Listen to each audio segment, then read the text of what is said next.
பூங்கால் எழுதி போட்டிருப்பாங்க, பூக்களே பறிக்காதீர்கள், செடியோடு பிடின்னு போவாங்க. என்னையா நீ பூக்கத்தானே என் செடியவே பிடிட்டு போண்டா. சைக்கிளே நிறுத்தாதீர்கள், குப்புறக்க படுக்க வச்சுட்டு போவேன்.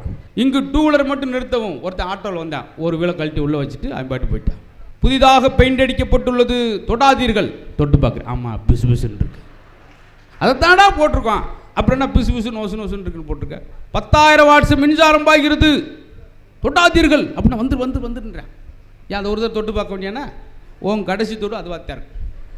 அதுக்கும் கீழே எழுதுறான், தொடாதீர்கள், மீறினால் தண்டிக்கப்படுவீர்கள். நீ என்ன தண்டிக்கிறது? அவனே கறி போயிடுவாங்க காம நேரத்தில். இது கூட எழுதி போட்ட எனக்கு ஆச்சரியம் இல்லை, இப்போ சொல்கிறத ஆச்சரியப்படுவீங்க. சுடுகாட்டில் ஒருத்தர் எழுதி போட்டேன்னா சார், நன்றி மீண்டும் வருக அப்படின்னு. அங்கே பொறுக்காட்சியா சார் நடக்குது.